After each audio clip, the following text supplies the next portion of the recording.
Hi class, Terrell Dyer here to teach you guys a little bit about what we read on chapter 5 and 6 and kind of elaborate, maybe put it in a different lingo or kind of paraphrase, put it in my own words on kind of what we learned and read about in our readings. First, what is e-commerce? That's what our chapter opens up with in chapter 5, electric commerce, which I feel is the exchange of goods and services that's influenced particularly by the internet. That's like the type of commerce is what they kind of explain in the book of like Amazon, where you order books, or you go to any type of Home Depot. You can now get online and do transfer goods and services without even seeing at Home Depot. And that's kind of what e-commerce is. That's what e-commerce is. And now we see it, especially in our readings, we starting to understand all the advantages and pros that come with having an advancement in technology and being able to outsource and do other things, because the internet makes it all available to not only companies but us as consumers as well. And that'll go to my next part of what I want to explain, because our chapter do talk about different how commerce is represented in different ways. It could be business to consumer, which is what we are ordinarily used to going to, maybe ordering products from Walmart or them sorts of things, or like a lot of women like to order and shop online because they don't have to leave their house. Especially men, we don't even like to shop, as it is. So it'd be a good chance for us to just kind of sit on our phone and shop without even going anywhere. In business to consumers, what we probably are used to, but one particular representation of e-commerce, what I like to touch on and what I feel is really booming now and it's becoming a trend, is the consumer to consumer e-commerce, which is kind of in our book. It kind of talks about how it's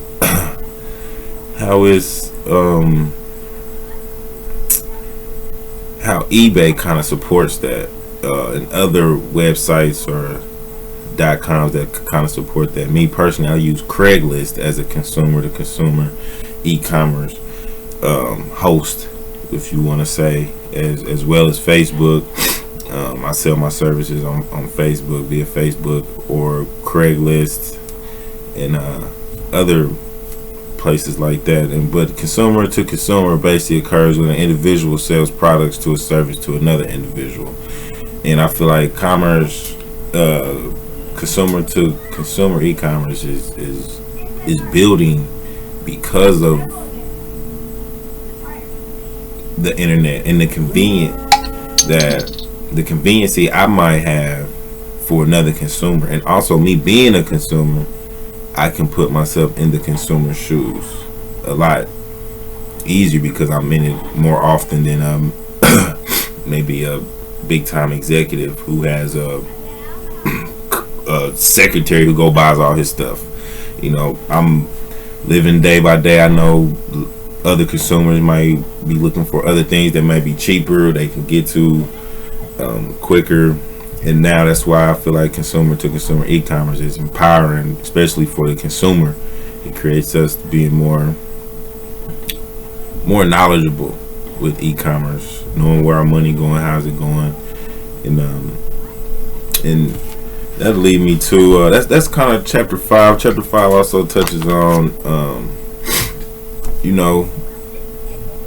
knowing how valuable your product and services is to the consumer, so you can have a better business intelligence about running your business. And one thing is your product making it better for your consumers, or more convenient. One thing I feel like conveniency is a big thing for e-commerce, is kind of what's pushing e-commerce, is that it is more convenient for someone to sit down at a laptop and doodle on a laptop real quick and have all their bills paid, besides going to BPU or KCP and then go to the gas service and then go here, gotta go to the bank, go there. It's that's a lot of doing, a lot of gas money, a lot of running around. Chances of getting into a car accident go up, but it's a lot more convenient sitting in front of a laptop, being able to pay bills, being able to shop online.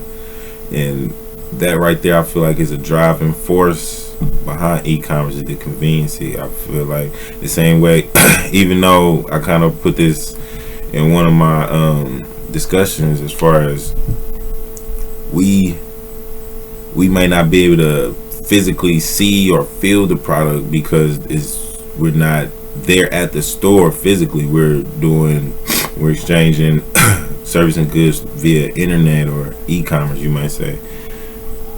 But we are still going to purchase it regardless if we have to send it back, because it's still convenient. We never have to leave our house. The same way I feel like fast food restaurants are convenient for us, even though the food is bad for you, it is not good or healthy for you, but we still decide to go to the fast food restaurant because it's convenient. We didn't feel like cooking, going to the grocery store, or doing anything like that, so we decided to be convenient and go to the fast food restaurant regardless of how it is for our health. And that's kind of what it is. Regardless if we got to send it back or not, it's still convenient at that moment.